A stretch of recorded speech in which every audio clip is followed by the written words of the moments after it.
Hello, and welcome to my spoiler review for Madam Web, where it's hard to know where to start because this movie is not only all over the place, but so odd. One of the main things I've seen people saying about it is that it is largely a Pepsi ad. And at first I wasn't sure it was a Pepsi ad. There's this famous Pepsi sign in New York City across, it depends on what side of the river you're on, but I always see it near the United Nations when I'm over there. And it's pretty iconic, especially if you are familiar with the city. And it's been there for a very long time. So it's kind of a cool thing. So I was surprised that they would make it the center for this big fight, right? Although that's so Madam Web. Like other movies have their fight like at the Statue of Liberty or the United Nations. And they're like, here, we're going to have our showdown at the Pepsi sign.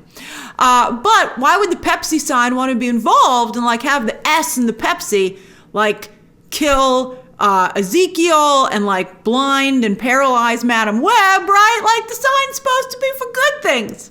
So at first I thought that was odd that Pepsi would allow their sign to be so central in that way. But then at the very last scene, they sure ate a lot during this movie. I went to my screening very hungry. I did not have a chance to have lunch, and they kept eating during the movie. They were like, let's go to this diner, and they ate a bunch of food there. And they're like, let's order Chinese. And I'm like, you're killing me. But they had Pepsi. And I was like, what takeout restaurant gives you giant glass bottles of Pepsi? I guess they picked it up themselves and then picked up that Pepsi on the side because they like their Pepsi in glass bottles. Thank you very much. But I was like, oh yeah, I guess Pepsi did pay for this. And usually marketing these days is a little more subtle. It used to be back in the day that this stuff was that overt. But I guess the Sony movies like to have kind of a 90s, 2000s throwback to them. But unfortunately, it only seemed to work for the first Venom film. But yeah, in many ways, it was a Pepsi commercial.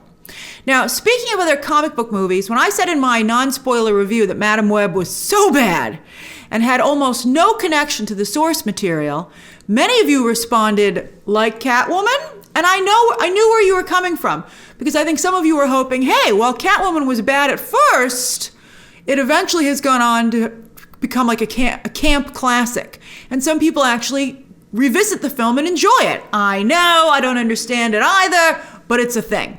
And I thought of that while I was watching Madam Web. I was like, could this be a new Catwoman? Because, it has camp actresses in it, in particular, Dakota Johnson, Sydney Sweeney, and Emma Roberts, right? So you're like, that's a pretty good lineup for a future camp classic, maybe.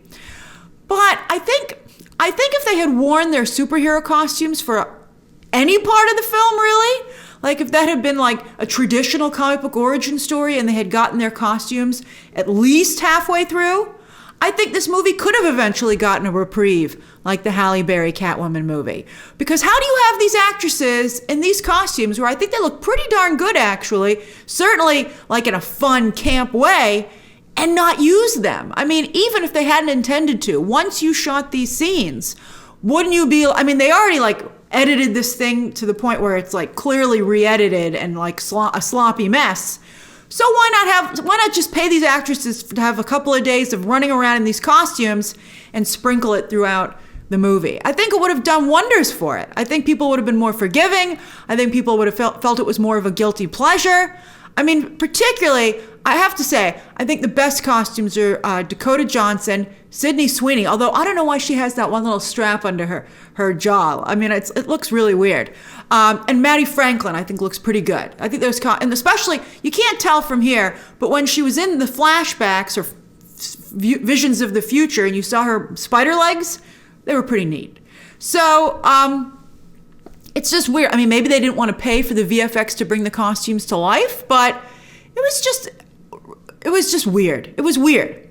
So at the very end of the movie, they become basically Spider-Man birds of prey. With Madam Web, now blind and paralyzed like in the comics, she looked a little bit like Madam Web at the very end.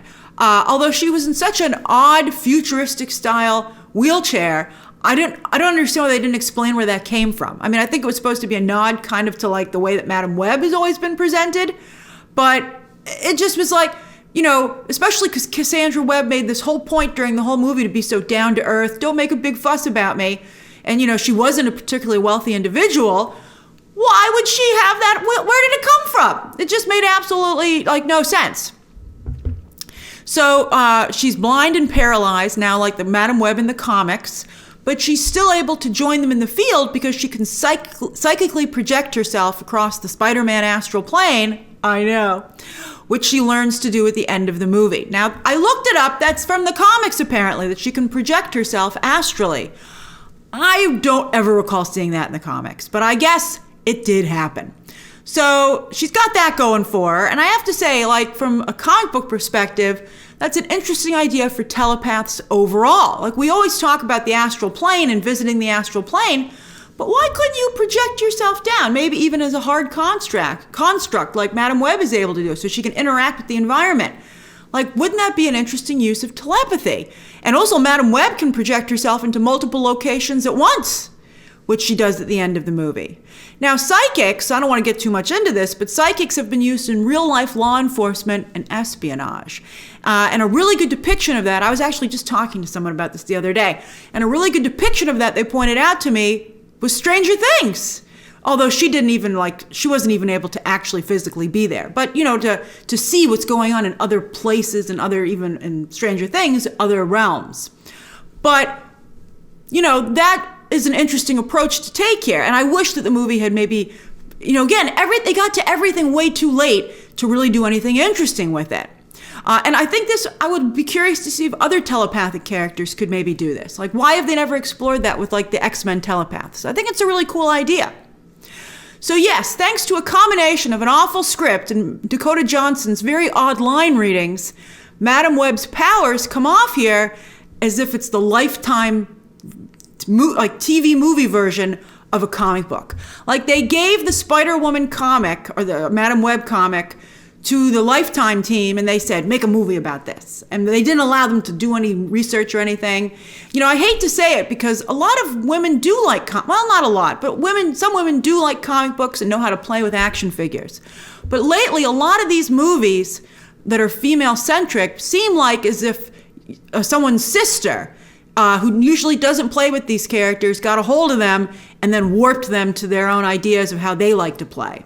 And I think that happens because they're hiring people to tell these stories who might be a match with the gender or demographic that's being depicted, but have not only any experience with the source material, but no affinity or interest in it. And that's why you get the result that you do. Nobody wants to see their favorite superhero characters having a tea party. So back to her really lame powers. I think one of the worst scenes was at the end, where she remembered that there was an abandoned fireworks factory, oh my God, which they had just left up. I guess because there's this well, no, she went away for a week. How was that a really dangerous place not cleared or at least protected, right? But she knew about it from her work as a paramedic. So she takes them back there, and then she's telling them, at this point, she's so good at her powers that she's able to tell them where to go. She's like, oh, the floor is going to fall out beneath you there, or something's going to fly past you there. And at one point, she says, go in this direction. And they're like, it's a dead end. What are you talking about, Cassie? Because it's like a brick wall, a literal brick wall. But then a firework comes shooting over their heads and knocks a door-shaped hole in the brick wall. And they're like, now you're just showing off. And I was like, this is so lame, I can't believe it. A firework is no match for a brick wall. And even if it was, it was like the SNL Trivial Clairvoyant. I don't know if you've ever seen that sketch with Christopher Walken. It's an SNL classic sketch. And it's like he can tell if you're going to get an ice cream headache. It's hilarious. But that's what this version of Madam Web was like. It just seems so silly and manufactured. And if they're going to knock a hole in a wall, at least make it bigger or smaller, not a perfect door-sized chunk. Like, it's like they didn't even bother, like they didn't even have to cut away. I would have, with the way they were doing it, if they just had part of the wall slide away, but like someone behind the scenes just pulling on the part of the wall, and then it would just, like a really old TV show, and it would just reveal itself, and you'd be like, it's so stupid, I can't believe it. It was like Power Rangers, and I'm sure some of you who are Power Rangers fans are like, don't bring us into this. But it was just really crazy.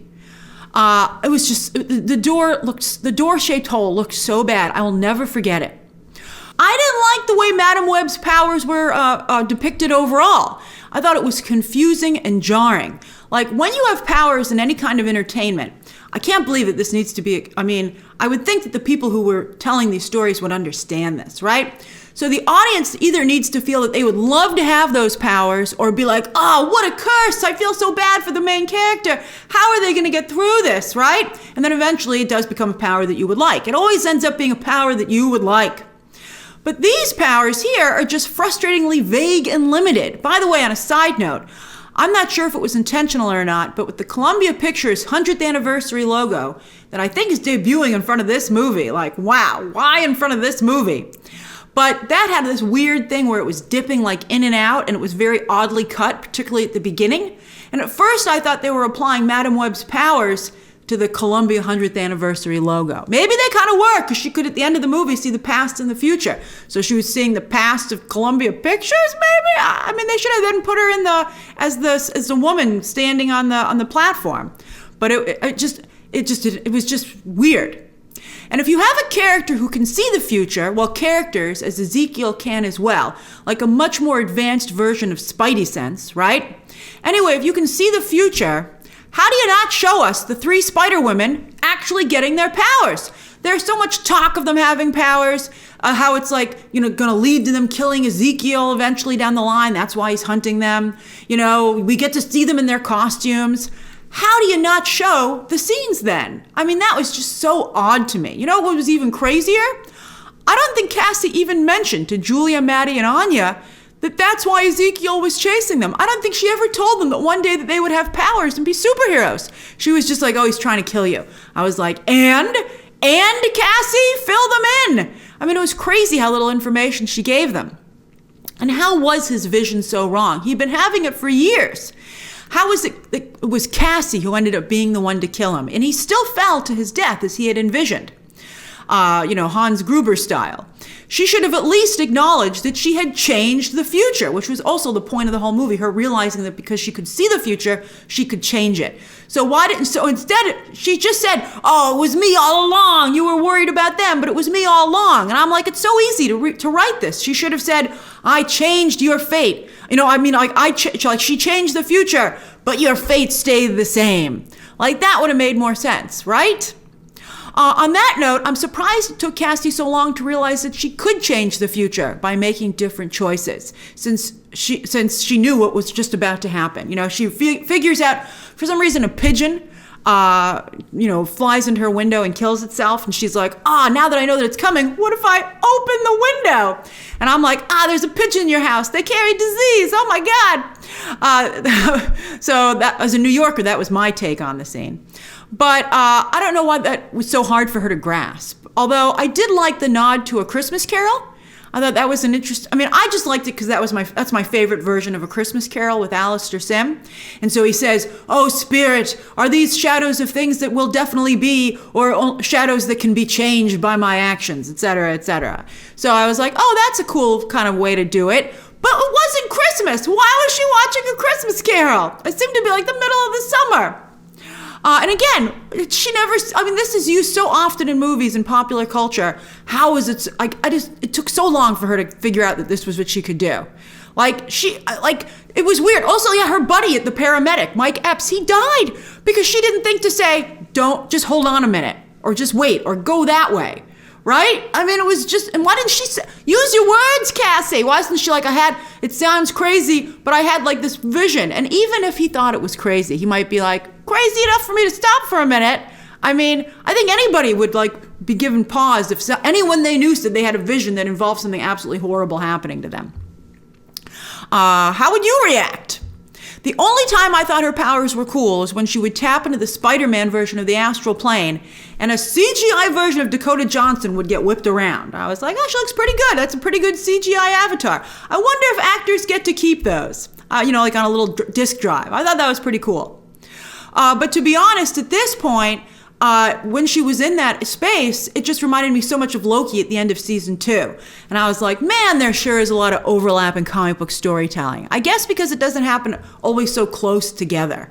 I think they're telling so many comic book stories at once now that it just compresses the comic book reading experience. And it's not good, right? I mean, I was like, I just saw somebody doing this. I thought maybe Loki would be standing there being like, what are you doing here? You wanna sit in this chair for a while and let me go have some fun?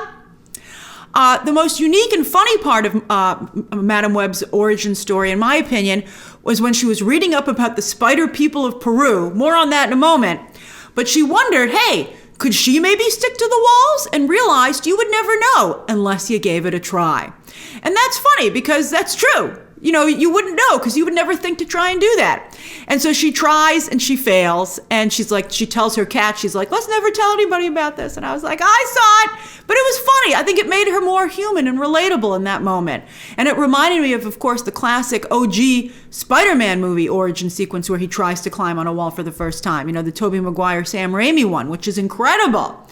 And so I thought that scene for me it worked. But the one small thing about it that didn't work is that why couldn't she cling to walls? Her mother, and then therefore her, was bitten by that spider. Why did she only have the premonition powers? Like, why didn't she get anything else? Like, it just didn't make any sense to me. By the way, that special spider was nasty. I'm allergic to spider bites, so I'm terrified of spiders. And I was like, that one is, like, the way her mother was like, look at it. I was like, yeah, you know?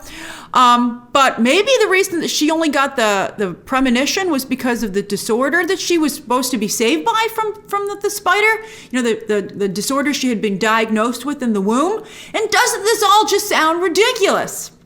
I knew the movie was going to be bad right from the start with the scenes in Peru.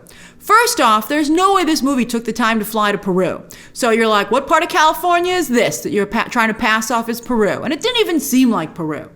The establishing shots, I'm sure, are just stock footage. I watch a lot of screeners. Sometimes they're incomplete by the time when we get them. And you would be shocked, let me just say, at how many current movies and shows still use stock footage for establishing shots. You're like, you actually went to Getty and got establishing shots for this major project. It's incredible. And the acting by Carrie Bish and Tahar Rahim was just awful right away, right as soon as we got started. And they're in this weak approximation of Peru, and you're just like, what am I watching? It looks so much in that regard like a student film, right? And you're like, write for your budget students. You can't film something in Peru, so why would you write a story that takes place there? I guess I'd give the same advice to this movie. And then, when they're talking, they introduce the idea of a tribe of spider people living in the jungle. And when I was watching the movie, I was like, what the heck are spider people? My whole audience laughed. And they're not in the comics. I double checked. I can't believe that they would take that kind of initiative to invent something and put that into the story when they had so much other stuff to work with that they aren't working with. They're like, no, we're going to go with a tribe of vigilante spider people. And not only is it a dumb idea, but the way it's executed is shockingly bad. So once Ezekiel shot everybody, including Maddie's, Cassandra's mom, the spider people, that's when they show up. You know, thanks for nothing. You guys are so late. So they come in and they have a couple of shots of them using their spider powers. And if you saw the movie, I'm sure this one stood out to you. There's one where a spider person is going down a tree and he's like, bloop, bloop, bloop, bloop, bloop, bloop, bloop, bloop. And it looks so lame and stupid. And they actually used the shot twice. That's how proud I guess they were of it. And he's coming down in this ridiculous, tribal approximation of a Spider-Man suit.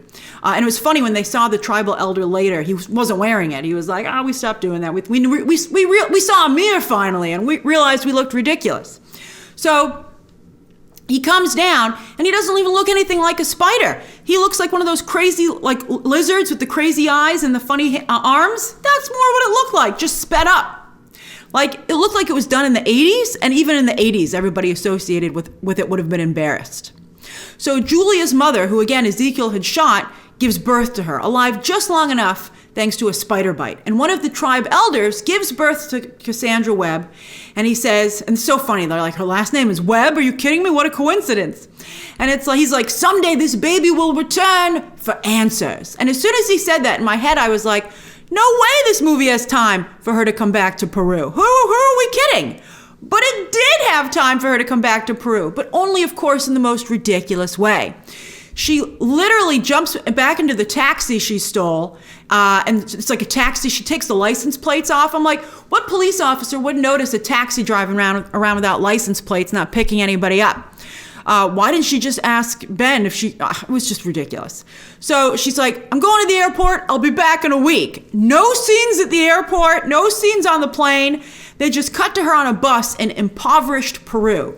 And that to me was the most offensive shot in the entire movie. I thought we were past depicting other countries this way. You know, that discussion about like the impoverished filter that they put over other countries. And then she's the only white person, she's an affluent white person on a bus with everybody else down on their luck in an exotic country. And it's like, again, haven't we moved past this white savior or white superhero trope where it's like this Karen comes back to Peru and she's like, I'm not going to stick around, and she has no interest in the tribe or the country, but she just wants to find out how her powers work, and then she's back out of there. Thanks, everybody. Like, why would you have, like, if you're going to have a tribe of spider people, obviously one of the people from the tribe has to be your hero. And then also, if her mother died in Peru, why didn't the spider tribe raise her themselves? Why wasn't she going to the foster system or adopted in Peru? Why are they like, ship this baby back to America and to the exact city that this baby came from, but without any family to claim her, and that's how they even knew where she was from? I mean, it made absolutely no sense. And again, as I said, I thought it was very offensive. Also, when she finally learns what happens to her because she psychically projects herself into the past, and she sees that her mother got a diagnosis for her baby, and she had to go try and save the baby, and that's why she was in the jungle in the first place in her final trimester. And so Cassie's able to literally forgive her mother and give her a hug, which I didn't get at first. I was like, this is a lot to imagine, Cassie. But then she comes back and she says, I was actually there. I actually saw my mother, and I gave her a hug, and I forgave her. And I was like, well, then maybe wouldn't you have changed the future? Because you didn't tell her how she saved you, so maybe she feels she didn't need to go to Peru, right? I mean, like, you messed with it, so I think there's a chance that you would maybe hurt the future. And then also, if you really did go there, why didn't you tell your mom about Ezekiel and how he was going to shoot her? Hire a different security guard. This version of Ezekiel was a ridiculous character. Zojah Mamet was his evil oracle, basically, speaking of birds of prey. And he has this ridiculous scene where he goes to the opera or something and seduces this woman, only for us to find out that she works at a government agency, and he just wants her password to access surveillance tech to be able to find these 3 spider women who someday are going to kill him, right? So he knows what they look like, and he wants to use facial recognition technology to find them. I mean, can't you just hack in through a back door like any other reasonable hacker? But he grabs this woman's arm after he slept with her, and he poisons her. And he poisons her very slowly by touching her. And he says, if you give me the password, I won't kill you. And I guess this woman's never watched any movie because, of course, he still does kill her after she gives him the password. I don't even think he cannot kill somebody once, although they didn't do a good enough job explaining why it didn't kill Dakota Johnson when he poisoned her. And then CPR was all it took to bring her back. I was like, good thing you guys practiced that. I mean, come on. But to me, it seemed like the reason they had him sleep with her was just to set up that he was this misogynistic villain that, of course, these women need to take down in the name of feminism. I mean, if he's such a misogynist, why does Zojah Mamet work for him? Why is she willing to? Why does he want her to? I mean, you could argue that maybe he sees women as his prey, easy to control and manipulate for him, easier for him to deal with. But they never even make that strong a choice. Really, it seemed to me like he was just a really pale imitation of David Tennant's The Purple Man from Jessica Jones. Yes, Jessica Jones, where S.J. Clarkson got, she directed a couple of episodes, and that's clearly why she got this gig. And she's just copying that show for this movie, even down to the look of the main actress and putting her in a leather jacket, and how she just walks around an urban landscape. And that's all the characters do for this movie for the most part. Walk around the city or different cities or city-adjacent locations in civilian clothing. I guess there's a little bit of action with Cassie and Ben Parker being paramedics at the beginning, but would a paramedic have authorization to put themselves in a dangerous situation without the fire department or the police to help out? I'm talking about that car that was balancing on the edge of the bridge, and I was surprised that Cassie, as a paramedic, would get into the car, and when it was in that precarious a situation. Maybe she's the one who made it fall off the edge of the bridge, to be honest with you.